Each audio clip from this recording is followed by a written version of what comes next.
ಆಶೀರ್ವಾದ ಮಾಡಿದವರಿಗೆ ಒಂದು ಅನುಗ್ರಹ ಬೇಕಲ್ಲ. ಒಳ್ಳೊಳ್ಳೆ ಕೆಲಸಗಳನ್ನು ಮಾಡಿ ಸತ್ತು ಸ್ವಾಮಿ, ತಮ್ಮ ಮುಖದಿಂದ ಯಾವ ಶಬ್ದವೇ ಬಂದರು ಹೊರನೋಟದಿಂದ ಅದರ ಅರ್ಥವ್ಯಾಪ್ತಿ ವಿಸ್ತಾರಗಳೇ, ಆಂತರ್ಯದ ವಿಸ್ತಾರವೇ, ಅದನ್ನು ಸಂಪೂರ್ಣವಾಗಿ ಅರ್ಥೈಸಿಕೊಳ್ಳುವರೇ ನಮ್ಮಂಥ ಪಾಮರರೋ ಯೋಗ್ಯತೆ. ನಿಮ್ಮ ಮುಖದಿಂದ ಯಾವ ವಾಣಿ ನುಡಿದರೂ ಅದು ಪರಮಾನುಗ್ರಹ ಅಂತ ತಿಳಿಯುವರು. ನೋಡು, ನಿಂಗೆ ಅರ್ಥ ಆಯ್ತು, ಬಾಕಿದವರಿಗೆ ಅದು ಎಂತ ಇವರು ಅಂತ. ಅದೇ ಜೀವನದಲ್ಲಿ ಒಳ್ಳೊಳ್ಳೆ ಕೆಲಸಗಳನ್ನು ಮಾಡಿ ಒಬ್ಬ ಸತ್ತೋದ್ರೆ ಬದುಕಿನಲ್ಲಿ ಮತ್ತೊಮ್ಮೆ ಹುಟ್ಟುವುದಕ್ಕಿಲ್ಲ. ಅವ ಬೇಡದನ್ನು ಮಾಡಿ ಸತ್ತರೆ ಮತ್ತು ಹುಟ್ಟಬೇಕು. ಸ್ವಾಮಿ,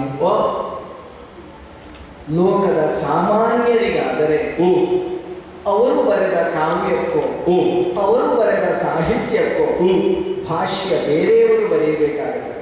ಹೌದು, ತಮ್ಮಂಥವರಿಗೆ ಹಾಗಲ್ಲ. ಮೂಲವೂ ನಿಮ್ಮದೇ, ಅದಕ್ಕೆ ಭಾಷ್ಯ ಬರೆಯುವುದಿದ್ರು ತಾವೇ. ಅದನ್ನು ಹೊರತುಪಡಿಸಿ ಸಾಮಾನ್ಯ ಜೀವ ಪ್ರಪಂಚಕ್ಕಿಲ್ಲದ ಯೋಗ್ಯತೆ. ಸ್ವಾಮಿ, ಕೆಲವರೆಲ್ಲ ಮಾತಾಡುವಾಗ ತಪ್ಪಕೂಡದು ಅಂತ ಬಹಳ ಜಾಗೃತೆಯಲ್ಲಿ ಅರ್ಥಪೂರ್ಣವಾದ ಮಾತುಗಳನ್ನೇ ಆಡು. ನಾವೆಲ್ಲ ಆಡಿದ ಮಾತಿಗೆ ಅರ್ಥ ಹುಟ್ಟಿಕೊಳ್ತೇವೆ. ಸ್ವಾಮಿ, ಆದ್ದರಿಂದಲೇ ಅಲ್ಲವೇ ಗುರೂಪದೇಶ ಮತ್ತೊಮ್ಮೆ ನೆನಪಾಗುತ್ತದೆ. ಋಷೀಣಾಂ ಪುನರಾದ್ಯಾನಾಂ ವಾಚಮರ್ಥೋಧಾವತಿ. ಆ ಅರ್ಥಗಳು ನಮ್ಮದಾದಂತಹ ಅರ್ಥವನ್ನು ಅನುಸರಿಸುತ್ತದೆ. ತಾವು ಮುಖದಿಂದ ಶಬ್ದ ಉಚ್ಚರಿಸಿದರೆ ಅರ್ಥಗಳು ಓಡೋಡಿ ಬಂದು ಹಸುವನ್ನು ಕರುತಬ್ಬಿಕೊಳ್ಳುವಂತೆ, ಮತ್ತೆ ಆ ಹಾಲನ್ನು ಹೀರುವಂತೆ, ಮತ್ತದನ್ನು ಉಣಬಡಿಸುವುದು ಪ್ರಪಂಚಕ್ಕೆ ಅಲ್ಲ. ನಿಮಗೆ ಯಾಕೆ ಶಬ್ದ, ನಿಮಗೆ ಯಾಕೆ ಅರ್ಥ? ಹಾಗಾದ್ರೆ ನಾವು ಅರ್ಥಗಳನ್ನು ಶಬ್ದ ಮಾತಾಡಬಹುದು.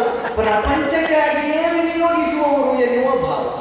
ಸ್ವಾಮಿ, ಸ್ವಾಮಿ, ತೇಜಪುಂಜ ಶರೀರಗಳಾಗಿ ಅಯೋಧ್ಯೆಯ ಪರಮ ಪವಿತ್ರವಾದಂತಹ ಮಣ್ಣಿಗೆ ತಮ್ಮ ಪಾದಸ್ಪರ್ಶವಾದ ಈ ಕ್ಷಣ ಅಯೋಧ್ಯೆಯನ್ನು ಪುನೀತವನ್ನಾಗಿಸಿ ಲಕ್ಷ್ಮಣ ಬದುಕಿದ್ದೇಕೆ ಎಂಬ ಪ್ರಶ್ನೆಗೆ ಉತ್ತರ ಇದ್ದರೆ ದುರ್ವಾಸರನ್ನು ನೋಡುವುದಕ್ಕೆ ಅಂತ ಹೇಳಿದ್ರೆ ತಪ್ಪಲ್ಲ.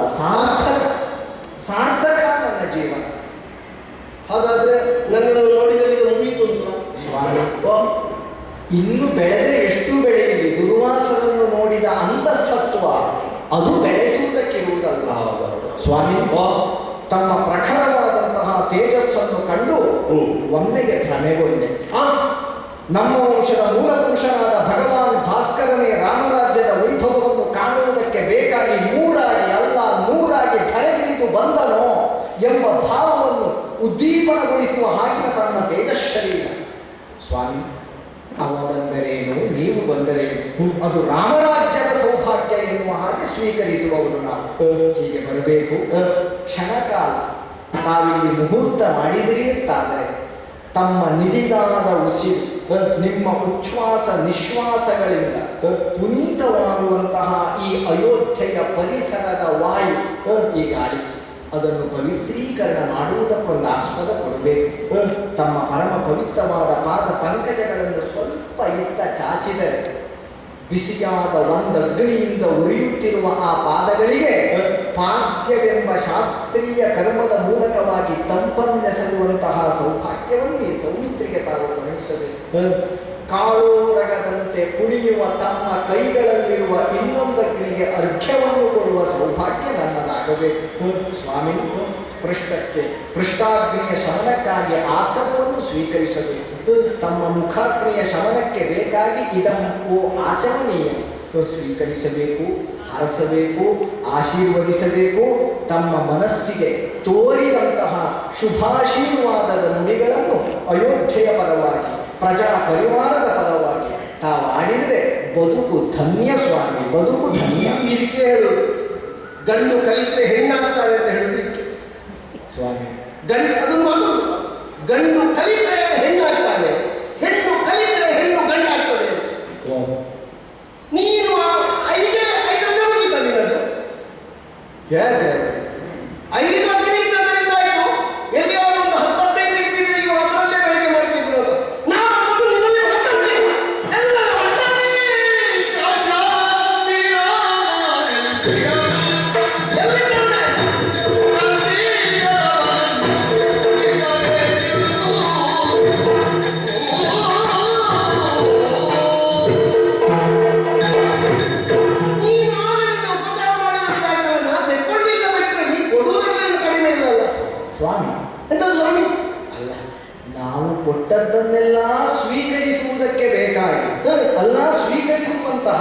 ಮನಸ್ಥಿತಿ ತಮ್ಮದ್ದು ಅಥವಾ ನಿಮಗದು ಸಾಕಾಗ್ತದೆ ಎನ್ನುವ ಭಾವದಿಂದ ಅಲ್ಲ, ನಮ್ಮಲ್ಲಿ ಸಾಧ್ಯವಾದದ್ದನ್ನೋ ತಮಗೆ ಕೊಡಬೇಕಾದದ್ದು. ಯಾರು ನಿಮಗೆ ದುರ್ವಾಸ ಹೋದಲ್ಲೆಲ್ಲ ಬೇಕಾದಷ್ಟು ಕೇಳ್ತಾರೆ ಅಂತ ಅವರು ಕೊಟ್ಟದ್ದನ್ನು ತೃಪ್ತಿ ಮಾಡುವ ಗೊತ್ತುಂಟ ನನಗೆ. ಕೆಲವು ಸಲ ನಾವು ಹಾಗೆ ಮಾಡುವುದು. ಹಾಗಾದ್ರೆ ಬಹಳ ಒಳ್ಳೆಯದೇ ಆಯಿತು. ಕೊಟ್ಟದ್ದರಲ್ಲಿ ತೃಪ್ತಿ ಪಡುವ ದುರ್ವಾಸರ ಪಾಲಿಗೆ ಇಷ್ಟಲ್ಲಾದರೂ ಕೊಡುವ ಸೌಭಾಗ್ಯ ಬಂತು. ಕೆಲವು ಸಲ ಅವರಿಗೆ ಕೊಟ್ಟು ಬರುವುದು. ಅದು ಕೇಳಿದ್ದೇನೆ. ನಾನು ನಿನ್ನನ್ನು ಕಾಣಲಿಕ್ಕೋ, ನಿನ್ನ ಉಪಚಾರವನ್ನು ತಗೊಳ್ಳಿಕ್ಕೋ, ನಿನ್ನಲ್ಲಿ ಮಾತಾಡಲಿಕ್ಕೋ, ನಿನ್ನಲ್ಲಿ ಕಾಲ ಕಳೆಯುವುದಕ್ಕೋ, ನಿನ್ನಲ್ಲಿ ಹೊತ್ತು ಕಳೆಯುವುದಕ್ಕೋ, ನಿನ್ನ ಭಾವವನ್ನು ಮಾಡುವುದಕ್ಕೋ, ನಿನ್ನ ಆವೇಶವನ್ನು ನಿನ್ನಲ್ಲಿ ತೋರಿಸುವುದಕ್ಕೋ ನಾನು ಇದ್ದದ್ದಲ್ಲ, ಬಂದದ್ದಲ್ಲ, ಇಲ್ಲಿಗೂ ಹೊರಟದ್ದಲ್ಲ. ಇಲ್ಲಿರುವ ಕಾರ್ಯವೇ ಬೇರೆ ನಮ್ಮದು. ಗೊತ್ತುಂಟ ನಿಮಗೆ? ಹೌದು. ಪುಂಡರೀಕಾಕ್ಷ. ಅದರ ಅರ್ಥ ಗೊತ್ತಿದೆ? ಹೇಳು, ಅದರ ಅರ್ಥ ಹೇಳು. ನೀನು ಆಗಲಿಂದ ದೊಡ್ಡ ದೊಡ್ಡ ಭಾಷೆಯಲ್ಲಿ ನೋಡಿ ಅರ್ಥ ಹೇಳು. ಅರ್ಥ ಹೇಳು. ಪುಂಡರೀಕಾಕ್ಷ ಅಂದ್ರೆ ಏನು ಅಂತ? ಸ್ವಾಮಿ, ಅರ್ಥ ಹೇಳಬೇಕು. ನಿಮ್ಮನ್ನು ಕಂಡ ಕ್ಷಣದಿಂದ ನನ್ನ ಅಂತರಂಗದಲ್ಲಿ ಅಲ್ಲ, ನಾನು ಸ್ವಲ್ಪ ಅರ್ಥ ಹೇಳುವುದನ್ನು ಕಲ್ತಿದ್ದೇನೆ ಅಣ್ಣನ ಸಹವಾಸದಿಂದ. ಆದರೆ ನಿಮ್ಮನ್ನು ಕಂಡ ಕ್ಷಣದಿಂದ ಅಣ್ಣನಾಡಿದಂತಹ ಮಾತು ನೆನಪಿಗೆ ಬರ್ತದೆ. ಹೇಗೆ? ಅರ್ಥ ಹೇಳಬೇಕಾದದ್ದು ಸರಿ, ಯಾರಲ್ಲಿ ಎಷ್ಟು ಹೇಗೆ ಎನ್ನುವುದನ್ನು ಆಲೋಚಿಸಬೇಕು. ನಿನಗಿಂತ ಸಮರ್ಪಕವಾಗಿ ಅರ್ಥ ಹೇಳುವವರೇ ಒಂದು ಪ್ರಶ್ನೆ ಮಾಡಿದ್ರು, ಅರ್ಥ ಹೇಳುವುದಕ್ಕೆ ಅವರಿಗೇ ಅವಕಾಶ ಕೊಡಬೇಕೇ ಹೊರತು ನೀನು ಅರ್ಥ ಹೇಳಬಾರದು. ಸ್ವಾಮಿ, ಹಾಗೆ ಹೇಳಿದಲ್ವಾ? ಪುಂಡರೀಕಾಕ್ಷ ಎನ್ನುವ ಶಬ್ದಕ್ಕೆ ನನಗೆ ಒಂದೋ ಹತ್ತೋ ಗೊತ್ತಿರುವುದಕ್ಕೆ ಸಾಧ್ಯ. ಸ್ವಾಮಿ, ಶಬ್ದವೊಂದಕ್ಕೆ ಸಾವಿರ ಸಾವಿರ ಅರ್ಥಗಳು ಪಡಿಮೂಡುವ ಹಾಗೆ, ಒಡೆಯುವ ಹಾಗೆ, ಶಬ್ದವೆಂಬ ಕಮಲಕ್ಕೆ ಅರ್ಥವೆಂಬ ಸುಗಂಧ ಹೊರಸೂಸುವ ಹಾಗೆ ಮಾತಾಡಬಲ್ಲ ತಮ್ಮ ನಾಲಿಗೆಯಿಂದ ಬರುವ ಅರ್ಥ ಕೇಳುವುದಕ್ಕೆ 100 ಕಿವಿಗಳನ್ನು ತೆಗೆದು ಕುಳಿತ ಲಕ್ಷ್ಮಣನಲ್ಲಿ ಅರ್ಥ ಹೇಳಿ ಅಂತಂದ್ರೆ ಕಂಠದ ವಿಶ್ವಾಸ ಬಂದಿತ್ತು. ನೀನು ಲಕ್ಷ್ಮಣ ಹೌದಾ? ನಾನೇ. ನೀನು ಅಶ್ವತ್ಥ ನಕ್ಷತ್ರದಲ್ಲಿ ಹುಟ್ಟಿದ ಹೌದಾ? ಹಾವಿನ ಕಡೆ ಮುಸುಗುಟ್ಟು ಹೌದಾ? ನಿನಗೆ ಕಿವಿಯುಂಟೇನೋ? ಸ್ವಾಮಿ, ಸ್ವಾಮಿ, ಅಲ್ಲ, ಹಾವಿಗೆ ಕಿವಿ ಇಲ್ಲ. ನಿನಗೆ ಹೇಳ್ತಾರಲ್ಲ, ಹೂ ಕಳಿಸ್ತಾರಲ್ಲ ಅಂತ ಬಾಯಿ ಕೋಪ ಅಂದ್ರೆ ನಿನಗೆ ಕೆಲವು ಸಲ. ಸ್ವಾಮಿ, ಕ್ಷಮಿಸಬೇಕು. ನಿಮ್ಮನ್ನು ಕಾಣುವ ಸೌಭಾಗ್ಯ ಯಾವ ಕಾಲಕ್ಕೆ ಎಷ್ಟು ಹೊತ್ತಿನವರೆಗೆ ನನಗೆ ಗೊತ್ತಿಲ್ಲ. ಸಿಕ್ಕ ಅವಕಾಶದಲ್ಲಿಯೇ ತಮ್ಮ ಮಾತುಗಳನ್ನು ಕೇಳಬೇಕು. ಸ್ವಾಮಿ, ನೀವು ಭೂತ್ಕರಿ ಸ್ವಾಮಿ, ಒಂದು 7 ಶ್ರುತಿಯಲ್ಲಿ ಮಾತಾಡುವುದಕ್ಕೆ ತೊಡಗಿದ್ದೇವೆ.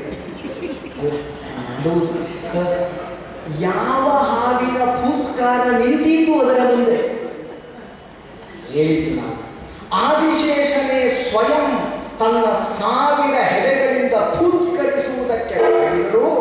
ಆ ಭೂತ್ಕಾರದ ಶಬ್ದವನ್ನು ತಮ್ಮ 7 ಶ್ರುತಿಯಲ್ಲಿ ಕೇವಲ ದೊಡ್ಡ ಕಂಠದಿಂದ ಕೂಗುವವರು ಎಷ್ಟು ಮಂದಿ ಸಿಗಲಿಕ್ಕಿಲ್ಲ.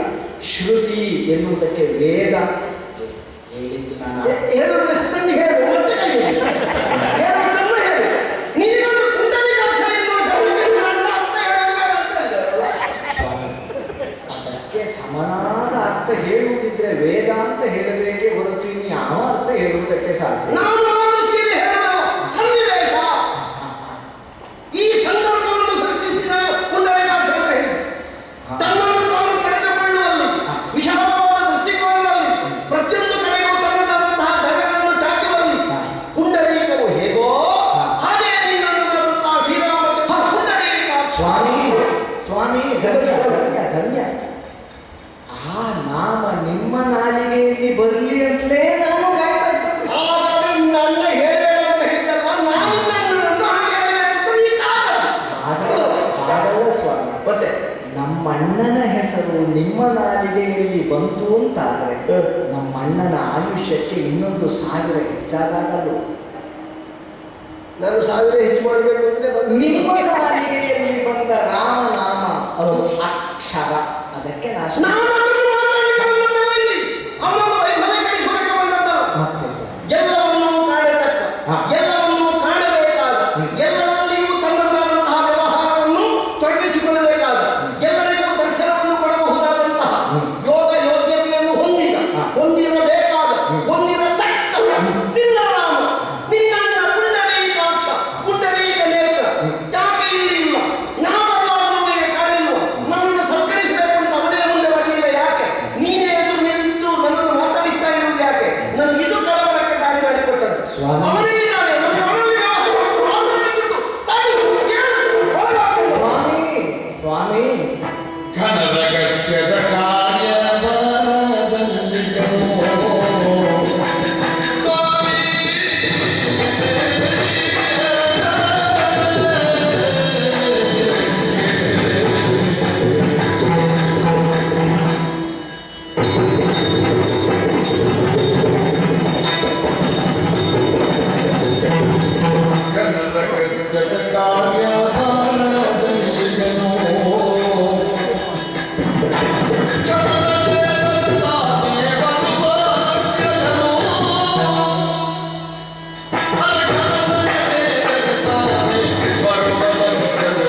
ರಾಮ.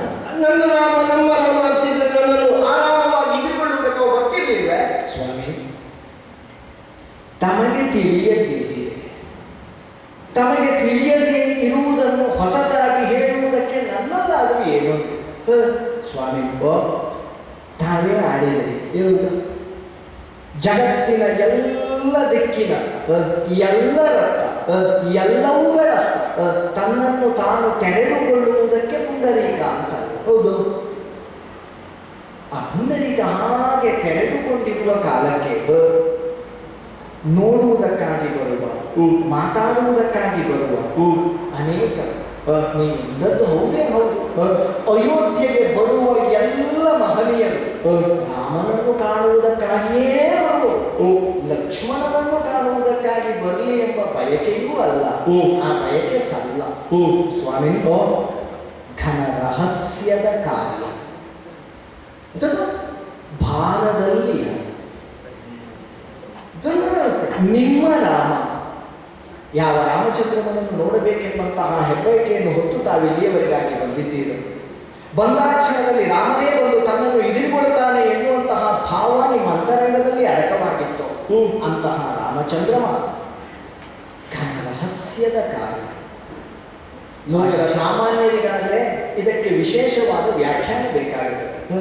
ತ್ರಿಕಾಲ ಜ್ಞಾನಿಗಳು, ಲೋಕೋತ್ತರವಾದ ವ್ಯಕ್ತಿತ್ವವನ್ನು ಉಳ್ಳಂತಹ ತಮಗೆ ಈ ಲೋಕದ ವ್ಯಾಪ್ತಿ, ಲೋಕಾಂತರದ ವ್ಯಾಪ್ತಿಯನ್ನು ಸ್ಪಷ್ಟವಾಗಿ ಪರಿಭಾವಿಸಬಲ್ಲಂತಹ ತಮ್ಮಂಥವರಿಗೆ ಘನ ರಹಸ್ಯದ ಕಾರ್ಯ ಕೇವಲ ಈ ಲೋಕಕ್ಕೆ ಸಂಬಂಧಿಸಿದ್ದು ಅಲ್ಲ, ಲೋಕಾಂತರದ್ದು ಅಂತ ಸೂಚನೆ ಮಾತ್ರ ನನಗಿದ್ದದ್ದು. ಅಂತಹ ಘನ ರಹಸ್ಯದ ಕಾರ್ಯದಲ್ಲಿ ಏಕಾಂತ ಭವನದಲ್ಲಿ ತನ್ನನ್ನು ತಾನು ತೊಡಗಿಸಿಕೊಂಡಿರುವಂತಹ ರಾಮಚಂದ್ರ ಸ್ವಾಮಿ, ಒಂದು ಕ್ಷಣ ನೀನು ಮಾತಾಡುವಾಗ ಬಹಳ ಜಾಗ್ರತೆ ಬೇಕಾಗ್ತದೆ. ನೀನು ನನ್ನನ್ನು ಬೈಸುವುದ ಹೋಗೋದು ಒಂಥರ ಒಂದು ಒಳಗಾದಿಂದ ನೀನೇನೋ ಒಂದು ಅನುದಾಡಿಸಿದ ಹಾಗೆ. ಸ್ವಾಮಿ, ನೀನು ಸ್ವಾಮಿ ಬಾಕಿದ್ದವರಿಗಾದ್ರೆ ಹೇಳಬಹುದು, ನಿಮಗೆ ಗೊತ್ತುಂಟು ಜನರಹಸ್ಯದ ವಿಷಯ. ಅದನ್ನು ಒಂದು ತುಂಡು ಮಾಡಿ ಒಂದು ಸಣ್ಣ ಶಬ್ದದಲ್ಲಿ ಹೇಳಿದ್ರೆ ಭಾಷಿದ್ದವರಿಗೆ ಅರ್ಥ ಆಗ್ತದೆ ಅಂತ ಹೇಳಿದ ಹಾಗೆ ಸ್ವಾಮಿ, ಹಾಗೆ ಬರುವುದು. ನಿಮಗೆ ಉಂಟಲ್ಲ ಅದು, ಬಾಕಿದವರಿಗೆ ಅದು ಇಲ್ಲ. ನಿಮಗೆ ಅದು ಹೇಗೆ ಧ್ವನಿಸುವುದು. ಸ್ವಾಮಿ, ನನ್ನ ಸೋದರ ನನ್ನ ಶಬ್ದದ ಅರ್ಥ ಹೀಗೆ ಅಂತ ನಿಮ್ಮಂಥವರ ಅಂತರಂಗಕ್ಕೆ ಅರ್ಥ ಆಗುವ ಹಾಗೆ ಹೇಳುವ ಯೋಗ್ಯತಾ ವಿಹೀನನಾದ ಲಕ್ಷ್ಮಣನ ದೌರ್ಭಾಗ್ಯ ಅದು. ಸ್ವಾಮಿ, ರಹಸ್ಯ ಎನ್ನುವುದಿರುವುದು ತಮ್ಮಂಥವರ ದೃಷ್ಟಿಯಲ್ಲಿ ಎಂಥದ್ದು ರಹಸ್ಯ? ನಿಮಗೆಲ್ಲ ಇರತಕ್ಕ ಘನವಾದ ರಹಸ್ಯವನ್ನು ಲೋಕಮುಖದಲ್ಲಿ ವಿನಾಜಾಲವಾಗಿ ಮುಂದುವರಿಸುವುದಕ್ಕೆ ನಾವೆಲ್ಲ ಘನತಪೋಧನರಾಗಿ ಅದರಿಂದ ಈ ಲೋಕದ ಘನ ರಹಸ್ಯವನ್ನು ಕುಗ್ಗಿಸುವುದಕ್ಕೆ, ಘನವನ್ನು ದ್ರವಿಸುವುದಕ್ಕೆ ನಾವೆಲ್ಲ ತಪಸ್ಸು ಮಾಡುವುದು. ಈ ತಪಸ್ಸಿನ ಪುಣ್ಯ ಯಾರಿಗೆ ಸಿಕ್ಕುವುದು? ಸರಿಗಲ್ವಾ? ಅಲ್ವಾ? ಈಗ ರಾಜನಾದವನ ಅಧಿಕಾರದಲ್ಲಿ ತಪಸ್ವಿಗಳಿದ್ರೆ ಆ ತಪಸ್ಸಿನ ಫಲದಲ್ಲಿ ಭಾಗದಲ್ಲಿ ನಿಮಗೆ ಪಾಲಿಲ್ವಾ? 6ನೇ ಒಂದಂಶ ರಾಜನನ್ನೇ ಸೇರುವುದಲ್ಲ. ಮತ್ತೆ ನಿಮಗೆ ಘನವಾದ ರಹಸ್ಯ ಹೊಸ ಗಂಟೆಯಿಂದ ತಮ್ಮಂಥವರ ತಪಸ್ಸಿನ 6ನೇ ಒಂದಂಶದ ಫಲವನ್ನು ಉಂಡದ್ದರ ಪರಿಣಾಮವೇ ಘನ ರಹಸ್ಯದ ಕಾರ್ಯಕ್ಕೆ ರಾಮ ಬೇಕು ಅಂತ ಲೋಕಾಂತರದ ಅಪೇಕ್ಷೆಯಾದರೆ ನಿಮ್ಮ ತಪಸ್ಸಿನ ಫಲವೇ ಅಲ್ವೋ? ಈಗ ಸಾಮಾನ್ಯರಾದ ದೊಡ್ಡ ಸಂಗತಿ ಅವರು ಕಾಯಬಹುದು, ಅವರು ನಿಲ್ಲಬಹುದು. ಇದು ಘನವಾದ ರಹಸ್ಯದಲ್ಲಿ ಒಳಗಿದ್ದಾನೆ. ರಾಮನನ್ನು ನಿಮಗೆ ನೋಡ್ಲಿಕ್ಕೆ ಆಗುದಿಲ್ಲ, ನಿಮ್ಮನ್ನು ರಾಮನಿಗೆ ನೋಡ್ಲಿಕ್ಕೆ ಆಗುದಿಲ್ಲ. ನಮ್ಮದು ವಿಶೇಷವಾದ ವ್ಯಕ್ತಿತ್ವ. ನಾವು ಲೋಕದಲ್ಲಿ ಎಲ್ಲರ ಹಾಗಲ್ಲ. ದುರ್ವಾಸ ಎಂಬ ಶಬ್ದವನ್ನು ಕೇಳಿದ ಕಾಲಕ್ಕೆ ನಡುಗುವ ಲೋಕವು ಹೌದಲ್ಲ? ದುರ್ವಾಸ ಎಂಬ ಶಬ್ದವನ್ನು ಕೇಳಿದ ಕಾಲಕ್ಕೆ ಪರಮ ಕರುಣಾ ಸಿಂಧು ಅಂತ ಪಾದಕ್ಕೆರಗುವ ಲೋಕ ಉಂಟು. ಕೇಳಿದ್ದೇನೆ ಸ್ವಾಮಿ. ಅವಧೂತ ವೃತ್ತಿಯಂತಹ ವಿಶಿಷ್ಟ ವೃತ್ತಿಯನ್ನ ಅಂತವರಂತೆ ಗೃಹಸ್ಥಾವಧೂತ, ಶೈವಾವಧೂತ, ಬ್ರಹ್ಮಾವಧೂತ, ಹಂಸಾವಧೂತ ಎಂಬ 4 ಬಗೆಯ ಅವಧೂತ ವೃತ್ತಿಗಳು ಪ್ರತ್ಯೇಕವಾಗಿ ಗುರುತಿಸಲ್ಪಟ್ಟರು. ದುರ್ವಾಸರಂಥವರಿಗೆ 4 ಒಂದೇ. ಇವನು ಮಾತೇ ಓದಿದ್ದ ಕರೆದಾಯ್ತು. ಇವರನ್ನು ನಾನು ಇಟ್ಕೊಂಡು ಮೇಲೆ ಕೆಲಸ ಮಾಡ್ತಾ ಇದ್ದ ಸ್ವಾಮಿ ಸ್ವಾಮಿ ಈ ಅವಧೂತನ ಬಗ್ಗೆ ನಿನ್ನಲ್ಲಿ ಲಕ್ಷಣ ಅವಧೂತರು ಎಷ್ಟು ವಿಭಾಗದಲ್ಲಿ ಎಷ್ಟು ವಿಧಗಳಲ್ಲಿ ಇದ್ದಾರೆ ಅಂತ ನಾನು ಕೇಳಿದೆ. ಸ್ವಾಮಿ ನಾನು ಕೇಳುವ ಪ್ರಶ್ನೆಗೆ ನೀವು ಉತ್ತರ ಕೊಡುವುದಿಲ್ಲ. ಅವ ಒಳಗಿರುವುದು ಯಾಕೆ ನನ್ನನ್ನು ಮಾಡುವುದಕ್ಕೆ ಯಾಕೆ ಬರುವುದಿಲ್ಲ, ಅವನನ್ನು ನೋಡುವುದಕ್ಕೆ ನಾನು ಯಾಕೆ ಹೋಗಬಾರದು ಅಂತ ನಾನು ಕೇಳಿದೆ. ನೀವು ಅವಧೂತ ಲಕ್ಷಣವನ್ನು ನನಗೆ ವಿವರಿಸ್ತಾರೆ. ಸ್ವಾಮಿ ಅಲ್ಲ, ಕ್ಷಮಿಸಬೇಕು. ಲೋಕ ಹೇಳುತ್ತದೆ, ಏನು ಲಕ್ಷ್ಮಣ ನೀನು ತುಂಬಾ ಮಾತಾಡುವುದು ವೇಗ, ಸ್ವಲ್ಪ ನಿಧಾನ ಮಾಡಬೇಕು. ನಿನ್ನ ವಾಕ್ಯ ಬಹಳ ಉದ್ದ ಉದ್ದ ಆಗ್ತದೆ, ಗ್ರಹಿಸುವುದಕ್ಕೆ ಕಷ್ಟ ಅಂತ ಲೋಕದ ಕೆಲವರು ಆಡಿದ ಮೇಲೆ ಸ್ವಲ್ಪ ನಿಧಾನಗೊಳಿಸಿಕೊಂಡದ್ದು ನಾನು. ಆದರೆ ನಿಮ್ಮನ್ನು ಕಾಲ ನಿನ್ನ ಬಗ್ಗೆ ನಾನು ಕೇಳಿದ್ದೇನಲ್ಲ, ಲಕ್ಷ್ಮಣ ಬಹಳ ಮಾತಾಡುವುದಿಲ್ಲ, ಒಂದೆರಡು ಮಾತ್ರ ಮಾತಾಡುವುದು ಅಂತ. ಈ ಪ್ರಸಂಗದಲ್ಲಿ ತುಂಬ ಮಾತಾಡುವುದು. ವೇದವಿದರಾದಂತಹ ಋಷಿಮುನಿಗಳ ಬಾಯಲ್ಲಿ ಸಾಲು ಸಾಲಾಗಿ ಒಂದರ ಹಿಂದೆ ಒಂದರ ಹಾಗೆ ಶ್ರುತಿ ವಾಕ್ಯಗಳು ನಿರಾತಂಕವಾಗಿ ಸಾಗುವ ಹಾಗೆ, ಗಂಗಾ ನದಿಯ ನಿರ್ಛಲಿತವಾದ ಜರಿ ಪ್ರವಾಹದ ಹಾಗೆ ನಿಮ್ಮ ಬಾಯಿಂದ ಬರುವಂತಹ ಆ ಸಾಲುಗಳನ್ನು ಕೇಳುತ್ತಾ ಕುಳಿತರೆ ಪ್ರಪಂಚವನ್ನೇ ಒಂದು ಕ್ಷಣ ಮರೆಯುವ ಹಾಗೆ ಆಗ್ತದೆ. ಸುಳ್ಳಪ್ಪ, ಗುರುಮಠದಲ್ಲಿ ಪಾಠ ಆದ ಸಾಹಿತ್ಯಗಳನ್ನೆಲ್ಲ ಇವ ಹೇಳ್ತಾರೆ. ಸ್ವಾಮಿ ಇದು ಸಾಹಿತ್ಯ ಅಂತ ನೀವು ಗ್ರಹಿಸಿದ್ರೆ ನನಗೆ ನೀನು ಸಾಹಿತ್ಯ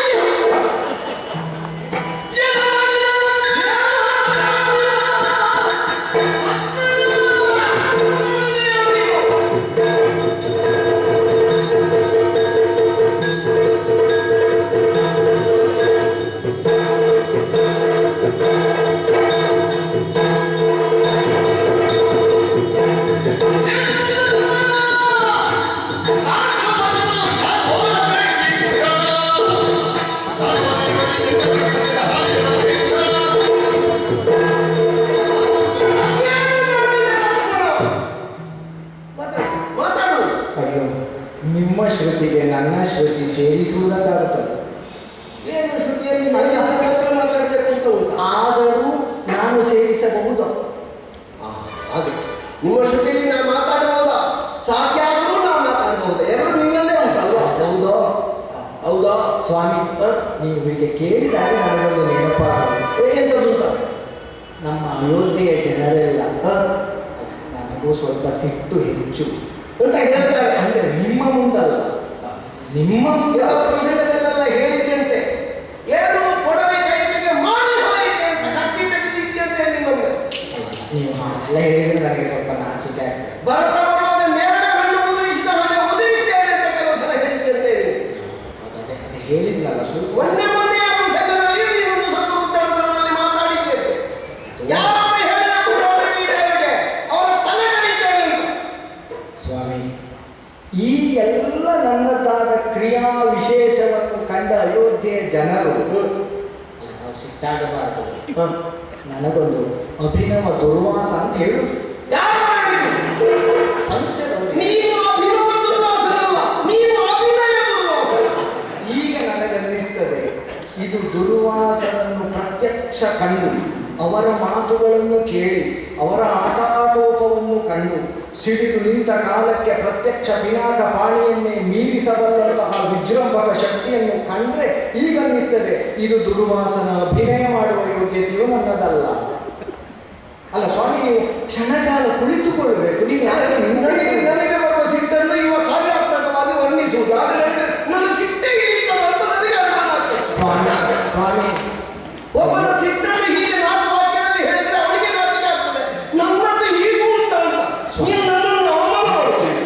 ಸ್ವಾಮಿ, ಶಾಂತಿಯನ್ನಾದರೆ ಆಭರಣವನ್ನಾಗಿಸಿಕೊಂಡ 1000 ಮಂದಿಯನ್ನು ಪ್ರಪಂಚದಲ್ಲಿ ಕಾಣಬಹುದು. ಸಿಟ್ಟನ್ನು ಅಲಂಕಾರವಾಗಿಸಿಕೊಂಡವರಿದ್ರೆ ನೀವು ಮಾತ್ರ. ನಿಮ್ಮ ಸಿಟ್ಟಿನ ಬಗ್ಗೆ ನನ್ನ ವ್ಯಾಖ್ಯಾನ. ಹಾಗಾದ್ರೆ ಲೋಕದಲ್ಲಿ ಎಲ್ಲರೂ ಬದುಕಿದ ಹಾಗೆ ನಾವು ಬದುಕುವುದಲ್ಲ, ನಿಮ್ಮದೊಂದು ಬೇರೆ ಪ್ರಪಂಚದವರ ಹಾಗೆ ನೀವು ಬದುಕುವುದಲ್ಲ. ಹಾಗಾದ್ರೆ ನೋಡಿ ಪ್ರಪಂಚದಲ್ಲಿ ಇಲ್ವಾ? ನಮ್ಮನ್ನು ಪ್ರಪಂಚದಿಂದ ಹೊರಗೆ ಹಾಕಬೇಕು ಅಂತ ಉಂಟು. ಕಮಲಪತ್ರ, ಕಮಲದ ಎಲೆ ನೀರಿನಲ್ಲಿದ್ದ ಹಾಗೆ, ನೀರಿನಲ್ಲಿ ಉಂಟು, ಒದ್ದೆಯಾಗುವುದಕ್ಕೆ ಪತ್ರವಾಸಿ ತಾವಾಡಬೇಕು. ನೀನು ವಾಕ್ಯದಿಂದ ಮಾತಾಡುವುದು. ನಾನು ಆಡಿದ್ದು ಸರಿ ಆಯ್ತಲ್ವ ಸ್ವಾಮಿ? ಕ್ಷಣಕಾಲ ಕುಳಿತುಕೊಳ್ಳಬೇಕು. ನನ್ನನ್ನು ಕೂತ್ಕೊಳ್ಳಿಸಿಕೊಂಡು ಹೋಗಬೇಕು. ಯಾರ್ಯಾರು ಕೂತ್ಕೊಳ್ಳಿಸಿದ್ರೆ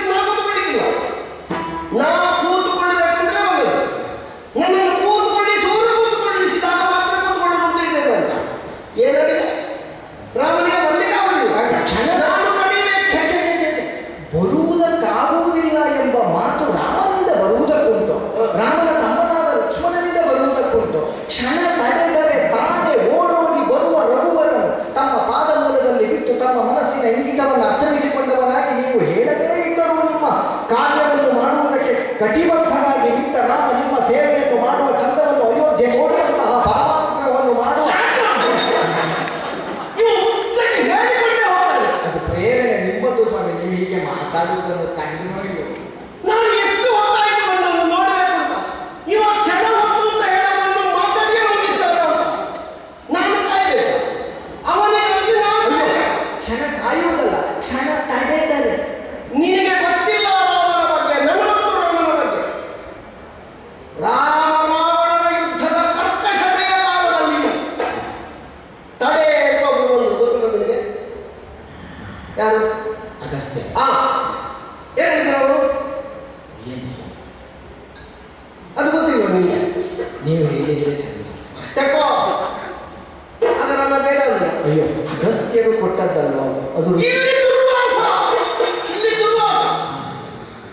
ರಾಮ ರಾವಣನ ಯುದ್ಧದ ಕರ್ಕಶತೆಯ ಕಾಲದಲ್ಲಿಯೂ ಬಂದ ಅಕ್ಷರವನ್ನು ತಿರಸ್ಕರಿಸದೇ ಇರುವ ರಾಮ ಸ್ವಾಮಿಯಿಂದ ಕೈ ಮುಗಿದು ವಿಧೇಯತೆಯಿಂದ ವಿನಮ್ರನಾಗಿ ಅವರು ಕೊಟ್ಟದ್ದನ್ನು ತೆಕ್ಕೊಂಡು ಖಳನವರೆಯನ್ನು ಮಾಡಿದಂತಹ ರಾಮ ಪರಮಾನುಗ್ರಹ. ಋಷಿಸು ಮಾನಸ ಹಂಸ ರಮಂತೆ ಯೋಗಿನಾಂ ಹೃದಯ. ತಮ್ಮಂತವರ ಋಷಿಮುನಿಗಳ ಮಾನಸ ಸರೋವರದಲ್ಲಿ ವಿಹರಿಸುವ ರಾಜಹಂಸಕ್ಕೆ ರಾಮ ಅಂತ ಹೆಸರು ಅಂತ ನಿಮ್ಮಂತವ್ರು ಹೇಳಿದ್ದನ್ನು ಕೇಳಿದ್ದು. ಅದು ನೀನು ಹೇಳಿದರೆ ಗೊತ್ತಾಗಬೇಕು. ಅಯ್ಯೋ. ನೀನು ತಡಮಾನದ ಕಡೆಯಿಂದ ಹೇಳುವ. ನೀನು ಬಾಯಿ ತೆಗೆದು 4 ವಾಕ್ಯಕ್ಕಿಂತ ಕಡಿಮೆ ಮಾತಾಡದೇ ಇಲ್ಲವಲ್ಲ ನೀನು. ನಾನು ಚುಟುಕಲ್ಲಿ ಒಂದೊಂದು ತುಂಡು ತುಂಡು ಶಬ್ದ ಮಾಡಿ ಹೇಳ್ತಾ ಇದ್ದೇನೆ. ನೀನು ಅಷ್ಟಕ್ಕೂ ಉದ್ದ ನೀನು ಕೈತಂದ ನೀನು ಹೇಳಿದ್ದು ವೇದಿಕೆ. ಇದು ಹೊತ್ತ ದುರ್ವಾಸನೆಯನ್ನು ಮಾಡುವಾಗ ಅಷ್ಟೆಲ್ಲ ವಿಷಯ ಬೇಕಾ? ನಾನು ನನ್ನಂತೆ ಯೋಚನೆಯಲ್ಲಿದ್ದೇನೆ ಇಲ್ಲಿ. ನೀವು ತಲೆ ಬಿಸಿ ಮಾಡಿಕೊಳ್ಬಾರ್ದು. ಅಲ್ಲ, ನಿಮಗೆ ಅದು ತಲೆ ಮಾತ್ರ ಅಲ್ಲ, ಯಾವುದು ಬಿಸಿಯಾಗಬಹುದು. ಸ್ವಾಮಿ ಸ್ವಾಮಿ ಕೋಪ ನನ್ನ ನಿಜವಾದ ವಿಷಯ ಕೋಪ ನಿನ್ನ ಸೂರ್ಯನ ವಿಷಯದಂತಹ ಯಾರವ ಹೆಂಡತಿಯನ್ನು ಮಾಡಿದ ಗೊತ್ತುಂಟು ನಿಮಗೆ? ನನ್ನ ವಿಷಯ ಅಂದ್ರೆ ಹಾಗೆ ಹೆಂಡತಿ ಮಾಡಬೇಕಾಗಿತ್ತು ಒಳ್ಳೆ ವಿಷಯ ಆದ್ರೆ ಹೌದು ಹೌದು ಹೌದು ಸ್ವಾಮಿ. ಖುಷಿ ಕಡಿಮೆ ಹಾಗೆ ಏನೆಲ್ಲ ಅಯ್ಯೋ ಸ್ವಾಮಿ, ನೀವು ಅಂಬರೀಷನಲ್ಲಿಗೂ ಹೋಗಿದ್ರಂತಂದ್ರು.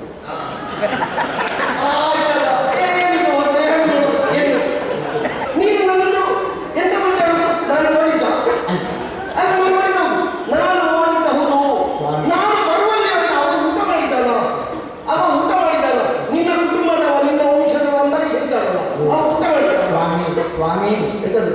ನೀನು ಅಂಬರೀಷನ ಕಥೆ ಹೇಳಿದ್ದನ್ನು ಪಟ್ಟಿ ಮಾಡಿದ ಬಟ್ಟೆ ಇಲ್ಲದೆ ಓಡಿದ್ದೇನೆ, ಚಿಕ್ಕ ಮಕ್ಕಳಿಂದ ಹೇಳಿ ನೀನು ಯಾವ ಸಂಘ ಹೇಳಿದ್ದೆ? ನನ್ನನ್ನು ಅಪಮಾನ ಮಾಡಲಿಕ್ಕೆ ನಾನು ಅಂಬರೀಷನಿಗೆ ಬಂದದ್ದನ್ನು ಮಾತ್ರ ಆಡಿದ್ದೇ ಹೊರತು ನೀವು ಹೋದದ್ದರ ಬಗ್ಗೆ ನಾನು ಆಡಲಿಲ್ಲ. ತಾವು ಅಪಾರ್ಥ ಗ್ರಹಿಸ ಕೂಡದು ಸ್ವಾಮಿ, ತಾವು ಅಪಾರ್ಥ ಗ್ರಹಿಸ. ನಾನು ವಿಜಯ ಬೇರೆ ಮಾಡಿಸಿದ ಕಥೆ ಹೇಳೋದು ಒಂದು ಅಂಬರೀಷನ ಕಥೆ ಸ್ವಾಮಿ, ಗೊತ್ತಾಗುದಿಲ್ಲ. ತಾವು ಎಲ್ಲಿಗೇ ಹೋದರೂ ಕೋಪ ತಾಪ ಶಾಪಗಳೆಂಬುದು ನಮ್ಮಂತಹ ಲೋಕದ ಸಾಮಾನ್ಯರಿಗೆ ದೋಷ. ಆದರೆ ತಮ್ಮಂಥವರ ದಿವ್ಯ ವ್ಯಕ್ತಿತ್ವದಿಂದ ಕೋಪ ಶಾಪ ತಾಪಗಳನ್ನಾದರೂ ಪರಮಾನುಗ್ರಹಕಾರಕವಾಗಿಸಬಲ್ಲ ಯೋಗ್ಯತೆ ಇದೆ ತಮಗೆ. ಆದ್ದರಿಂದ ನಾನು ಆಡುವುದಕ್ಕೆ ತೊಡಗಿದ್ದು ಸ್ವಾಮಿ. ನಿಮ್ಮ ಅನುಗ್ರಹದ ದೃಷ್ಟಿ ಯಾರತ್ತ ಹೊರ ಬೀಳುತ್ತದೋ ಆ ಜೀವನ ಆತ್ಯಂತಿಕವಾಗಿ ಪಾವನತೆಯನ್ನೇ ಹೊಂದುತ್ತದೆ ಅಂತ ಹೇಳುವುದಕ್ಕೆ ಹೊರಟದ್ದು ನಾನು ಸ್ವಾಮಿ. ಇಲ್ಲಪ್ಪ, ಇವ ಬಿಡುವುದಿಲ್ಲ. ನೀನು ಬಿಡ್ತೀಯ ಸ್ವಾಮಿ ಸ್ವಾಮಿ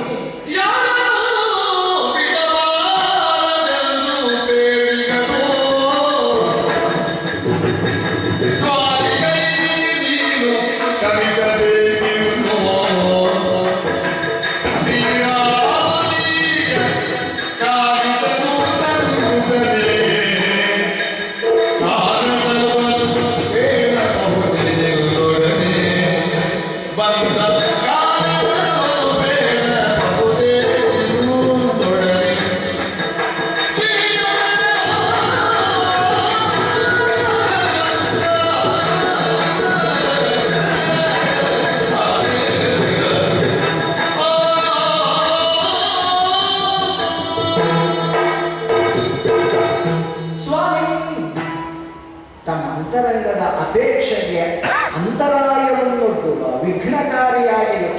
ಇದ್ದಾನೆ ಅಂತ ಖಂಡಿತಕ್ಕೂ ಭಾವಿಸುತ್ತೆ. ವಾಕ್ಯದಲ್ಲಿ ಹಾಗೆ ಹೇಳ್ತಾರೆ, ಬಾಗಿಲಿಂದ ಹೇಳುವುದೇ ಇಲ್ಲ ಸ್ವಾಮಿ, ನಿಮಗೆ ಹೊರಗಿನಿಂದ ತೆಗೆಯಲಿಕ್ಕಾಗುವುದಿಲ್ಲ. ಲಕ್ಷ್ಮಣನಾಡುವ ಮಾತು ತನಗೆ ಬೇಡ, ಅದು ಪಥ್ಯವಲ್ಲ ಅಂತಾದರೆ, ಆದರೆ ರಾಮನಾಡಿದ ಮಾತನ್ನಾದರೂ ಕೇಳುವ ಮನಸ್ಸನ್ನು ಮಾಡಿ. ರಾಮನೇ ಹೇಳ್ತೀನಿ, ಲಕ್ಷ್ಮಣ ಯಾಕೆ ಹೇಳೋದು? ರಾಮನೇ ಆಡಿದ ಮಾತು, ರಾಮನಾಡಿದ ಮಾತು ಲಕ್ಷ್ಮಣನ ನಾಲಿಗೆಯಲ್ಲಿ.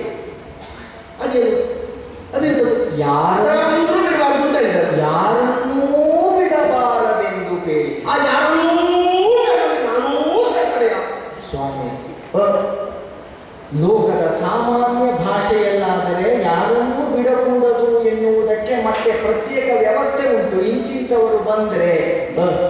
ಆದರೆ ರಾಮನಂತಹ ವ್ಯಕ್ತಿತ್ವ ಅದು ಕೇವಲ ಈ ಲೋಕಕ್ಕೆ ಸಂಬಂಧಿಸಿದ ವ್ಯಕ್ತಿತ್ವ ಅಲ್ಲವಲ್ಲ. ಆ ವ್ಯಕ್ತಿತ್ವ ಆಡಿದ ಮಾತಿಗೆ ಕೇವಲ ಭೂಮಿಯ ವ್ಯಾಪ್ತಿಯ ಅರ್ಥ ಅಲ್ಲವಲ್ಲ, ಮತ್ತೆ ಅದು ಲೋಕಾಂತರದ ವ್ಯಾಪ್ತಿಯ ಅರ್ಥವುಳ್ಳ ಮಾತು ಎನ್ನುವ ನಂಬಿಕೆ ತಮ್ಮಂಥವರಿಗೂ ಇದ್ದರೆ ಯಾರನ್ನೂ ಎನ್ನುವುದಕ್ಕೆ ಈ ಲೋಕವೇನು, ಲೋಕಾಂತರದವರು ಬಂದರೂ ಬಿಡಕೂಡದು ಎನ್ನುವುದೇ ಅರ್ಥ ಅಲ್ಲ. ಇಲ್ಲದಿದ್ದರೆ ಆ ಏಕಾಂತ ಮಂದಿರದ ಬಾಗಿಲನ್ನು ಕಾಯುವುದಕ್ಕೆ ಅಯೋಧ್ಯೆಯಲ್ಲಿ ಸೇವಕರ ಕೊರತೆಯೋ ಅಲ್ಲ. ಲಕ್ಷ್ಮಣ ಒಳಗೆ ಮಂತ್ರಾಲೋಚನೆಯಲ್ಲಿ ಮಂತ್ರಣದಲ್ಲಿ ತಾನಿರಬೇಕು, ಹೊರಗೆ ನೀನಿರಬೇಕು. ಹೊರಗೆ ನೀನಿರಬೇಕು ಯಾಕೆ? ಅದರ ನಿಬದ್ಧತೆ ಹೊರಗೆ ಸ್ವತಃ ತಾನೇ ಇರಬೇಕು. ಈಗ ಅಯೋಧ್ಯೆಯಲ್ಲಿ ನೀನು ರಾಮ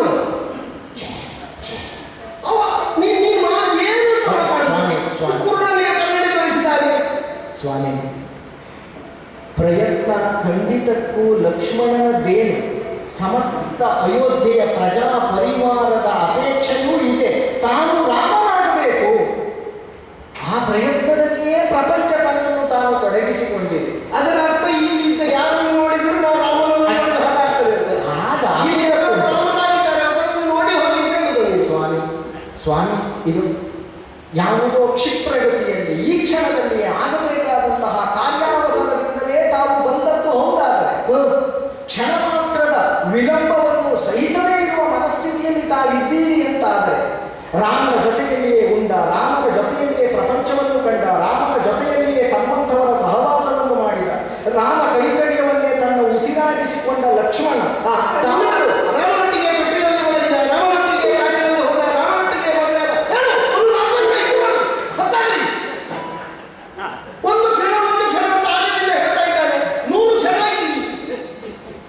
ನನಗೆ ನಿಮ್ಮ ಮುಂದೆ ಮಾತಾಡುವುದಕ್ಕೆ ಧೈರ್ಯ ಇದೆ. ಮನತದ್ದನ್ನು ಒಂದೂ ಬಿಡದೆ ನೆನಪಿಸ್ತೀರಲ್ಲ ನಿಜಾರ್ಥ.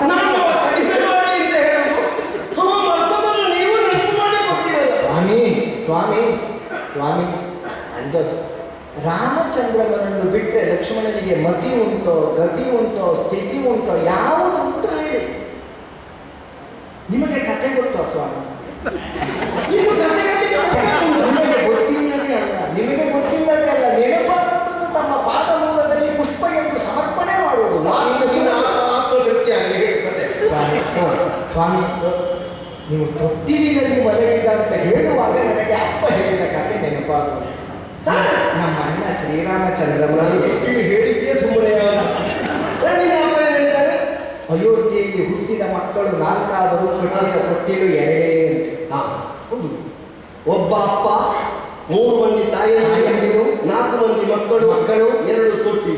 ಧರ್ಮ, ಅರ್ಥ, ಕಾಮ, ಮೋಕ್ಷಗಳೆಂಬ ಪುರುಷಾರ್ಥಗಳೇ ಪುರುಷಾಕಾರವನ್ನು ತಳೆದು ಅಯೋಧ್ಯೆಯ 2 ತೊಟ್ಟಿನಲ್ಲಿ 2 ಭಾಗಗಳಾಗಿ ಮಲಗಿದೆಯೋ ಎಂಬ ಭಾವದಿಂದ ಸಂತೋಷದಿಂದ ತೂಗುವ ಒಬ್ಬ ತಂದೆ 3 ತಾಯಿಯರು. ಜೋಗುಳದ ದನಿ ಹಾಡುವವರು ಸೇವಕಿಯರಲ್ಲ, ಸ್ವತಃ ತಾಯಿದ್ದಿರು. 1-2 ಜೋಗುಳವು ಹಾಡು ಅಪ್ಪ. ನೀವು ಜೋಗುಳ ಅಂದಾಗ ನನಗೆ ಮತ್ತೊಂದು ರಾಮಚಂದ್ರನ ಮಲಗಿದ ತೊಟ್ಟಿಲಿನಲ್ಲಿಯೇ ಪಕ್ಕದಲ್ಲಿ ಲಕ್ಷ್ಮಣ ಇರಬೇಕು. ಲಕ್ಷ್ಮಣ ಕಾಲನ್ನಾಡಿಸುವಾಗ ಕಟ್ಟಿದ ಗಜ್ಜೆಯ ಸಪ್ಪಳದ ಜೋಗುಳ ಕೇಳದೆ ರಾಮನಿಗೆ ನಿದ್ರೆ ಬಾರದು. ನೋಡಿ, ಒಂದು ಶಬ್ದದ ಉಚ್ಚಾರ ಇಲ್ಲದ ಜೋಗುಳ ಪ್ರಪಂಚದಲ್ಲಿ ಉಂಟು. ಲಕ್ಷ್ಮಣನ ಕಾಲಿಗೆ ಕಟ್ಟಿದ ಗಜ್ಜೆಯ ದನಿಯೇ ರಾಮನಿಗೆ ಜೋಗುಳ. ರಾಮನ ಕಾಲಿನ ಗೆಜ್ಜೆ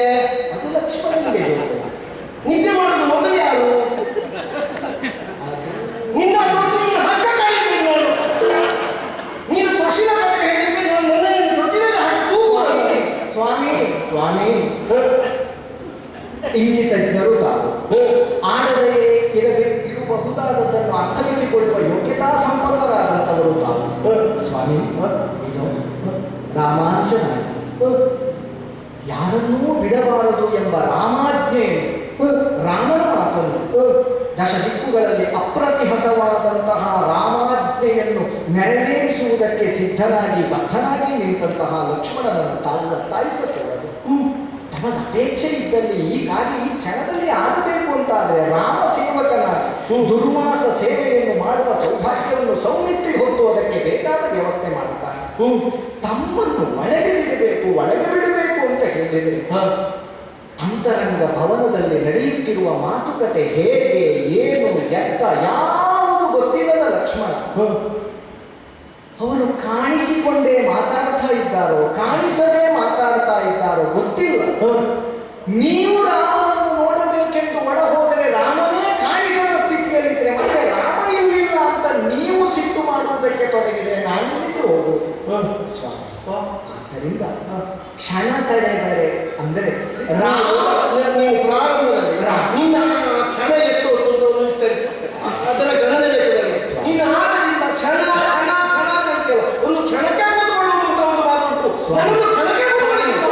ಸ್ವಾಮಿ ನೀವು ಕ್ಷಣ ಅಂತ ಹೇಳಿದಾಗ ಮತ್ತೆ ಗುರುಗಳ ಪಾಠ ನೆನಪಾದ ಯಾವ ಗುರುಗಳದ್ದು ವಸಿಷ್ಠ ಏನು ಕಾಲ ಎಂಬುದು ವಿಭಕ್ತವಲ್ಲ. ಕಾಲ ಎಂಬುದು ವಿಭಾಗಿಸುವುದಕ್ಕೆ ಬರುವುದಲ್ಲ. ವಶಿಷ್ಠರು ನನಗೆ ಸಿಗಬೇಕು. ಕಾಲ ಎಂಬುದು ಅನಂತ. ಅಲ್ಲಿ ನೀವು ಕೇಳಿದ್ರಲ್ಲ ಕ್ಷಣ, ಅಲ್ಲಿ ಕಾಲವನ್ನು ಕ್ಷಣ ವರ್ಷ ಮಾಸ ಋತು ಅಂತ ವಿಭಾಗ ಮಾಡಿದ್ದಿದ್ದರೆ ಅದು ನಶ್ವರವಾದ ಇಂದಿದ್ದು ನಾಳೆ ನಶಿಸಿ ಹೋಗುವ ನಮ್ಮಂಥವರನ್ನು ಲಕ್ಷಿಸಿ. ನನ್ನಂಥವರಿಗೆ ಭೂತ ಭವಿಷ್ಯ ವರ್ತಮಾನ. ನೀವು ಕ್ಷಣ ಎನ್ನುವುದಕ್ಕೆ ಅರ್ಥ ಏನು ಅಂತ ಕೇಳಿದರೆ ನನ್ನನ್ನಿರಿಸಿಕೊಂಡು ನಾನು ಅರ್ಥ ಹೇಳಿಯೇನೆ ಹೊರತು ನಿಮ್ಮನ್ನೇ ಅಲ್ಲಿರಿಸಿದರೆ ಯುಗವನ್ನು ಕ್ಷಣವಾಗಿಸಬಲ್ಲ ಕ್ಷಣವನ್ನು ಯುಗವಾಗಿಸಬಲ್ಲ ಮೇರು ವ್ಯಕ್ತಿತ್ವದ ಎದುರಿನಲ್ಲಿ ಆ ಪರ್ವತದ ಅಡಿಗೆ ನನ್ನ ಅರ್ಥ ಹುಡಿಯಾಗಿ ಹೋಗುವುದಿರುವ ಸ್ವಾಮಿ. ಅಲ್ಲ ಕ್ಷಣ ಅಂತ ಹೇಳಿ ಎಂಥದ್ದು ಕೊಟ್ಟರು ಇವು ಅದರಲ್ಲಿ ವಿಶ್ಲೇಷಣೆ ಮಾಡ್ತಾರೆ. ಮಾತಾಡದ ನಿರ್ವಾಹದಿಂದ ಮಾತಾಡಿದ್ದರಲ್ಲಿ ಏನೇನು ಸಿಗ್ತದೆ ಎಲ್ಲ ಹೇಳಿ ನನಗೆ ಪಾಠ ಮಾಡ್ತಾ ಇದ್ದಾರೆ ಸ್ವಾಮಿ. ನನಗೀಗ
ಪಾತಾಳದ ಶೇಷ ಇದ್ದಳು ಅವನಲ್ಲಿ ಕೇಳು.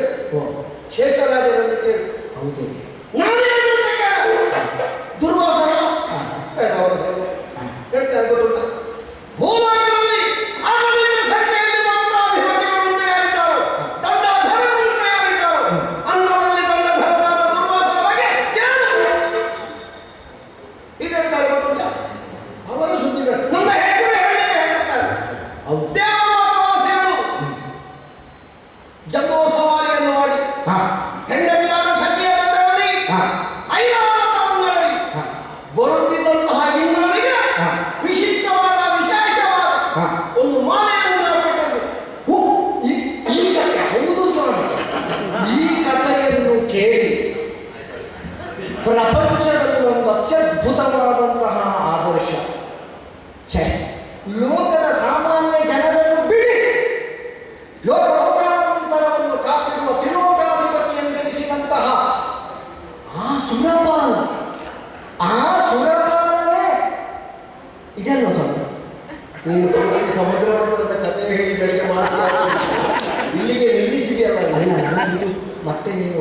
ಕಥನ ಮಥನದ ಕಥೆಯೇ ಹೌದು ಅಂತ ನನಗೆ ಒಮ್ಮೆ ಸಂದೇಹ ಬಂತು. ಅವರಾದ್ರೆ ಹೇಳಿದೆ ಬುದ್ಧಿ 99 ಕೋಟಿಗಳನ್ನೆಲ್ಲ ನೀನು ವಿಸ್ತಾರ ಮಾಡಿದ್ರೆ ಆಯ್ತಲ್ಲ.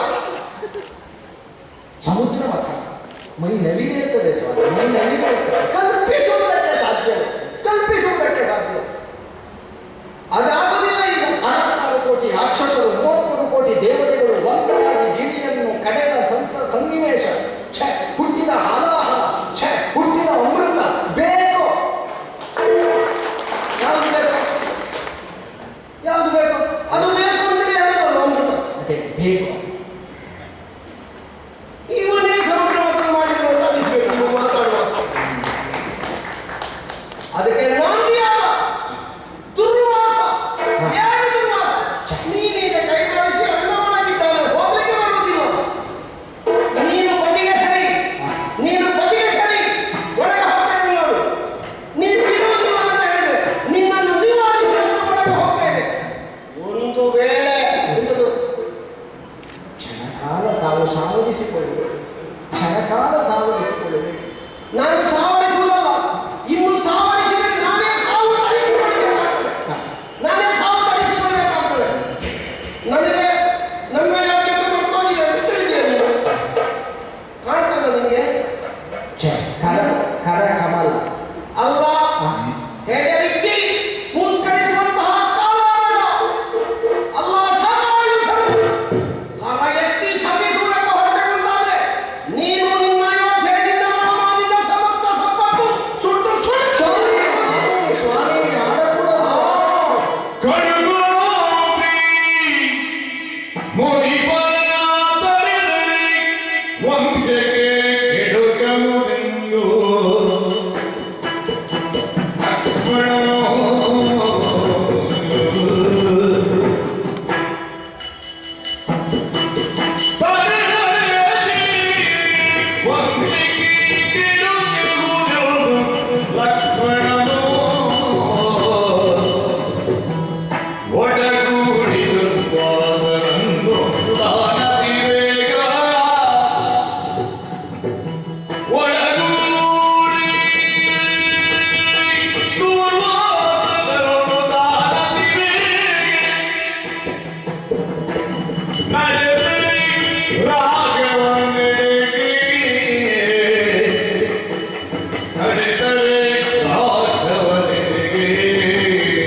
ಛೆ, ಯಾವುದನ್ನು ಕಲ್ಪಿಸುವುದಕ್ಕೂ ಅಸಾಧ್ಯವೋ ರಾಮಚಂದ್ರವನಾಳುವ ಅಯೋಧ್ಯೆಯಲ್ಲಿ ಅದೇ ಘಟಿಸುವುದಕ್ಕೆ ತೊಡಗಿತು ಅಂತಾದ್ರೆ ಯಾವುದನ್ನು ಮಾಡಲಿ ಯಾವುದನ್ನು ಬಿಡಲಿ ಎನ್ನುವಂತಹ ನಿರ್ಣಯವನ್ನು ತೆಗೆದುಕೊಳ್ಳುವಲ್ಲಿ ಮನಸ್ಸತ್ಯಂತ ಚಂಚಲಗೊಳ್ಳುವುದಕ್ಕೆ ತೊಡಗಿದ. ಯಾವ ಋಷಿ ಮುನಿಗಳ ಮುಖದಿಂದ ಆಶೀರ್ಮಂತ್ರಾಕ್ಷತೆಗಳನ್ನು ಮಾತ್ರ ಬಯಸುವ ಅಯೋಧ್ಯೆಗೆ ಋಷಿ ಶಾಪ ಕೂಡ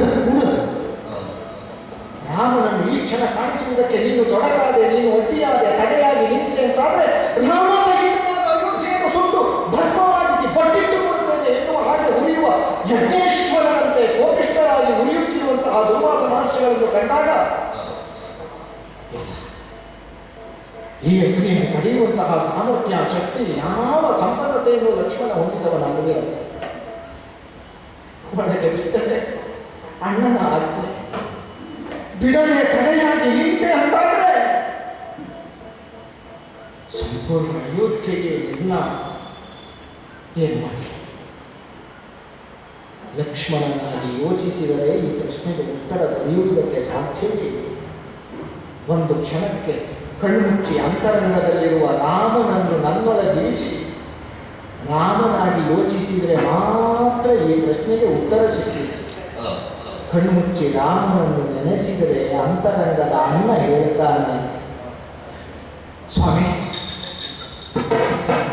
ಕೊಡ್ಲಾ ಶಾಪ ಸ್ವಾಮಿ ಮಾಡ್ಲಾ ಭಸ್ಮ? ಸ್ವಾಮಿ ಕೂಡದು ತಾವು ಮಾಡುತ್ತೇನೆ ಅಂತ ಸಂಕಲ್ಪಬದ್ಧರಾದರೆ ನಿಮ್ಮನ್ನು ತಡೆಯುವಂತಹ ಶಕ್ತಿಗಳು ವ್ಯಕ್ತಿಗಳು ಮೂರ್ಲೋಕದಲ್ಲಿ ಇಲ್ಲ ಎನ್ನುವುದನ್ನು ಅರ್ಥವಿಸಿಕೊಂಡವಂತ ಸ್ವಾಮಿ ಏನು ರಾಮನನ್ನು ಕಾಣಲೇಬೇಕು. ನಾನು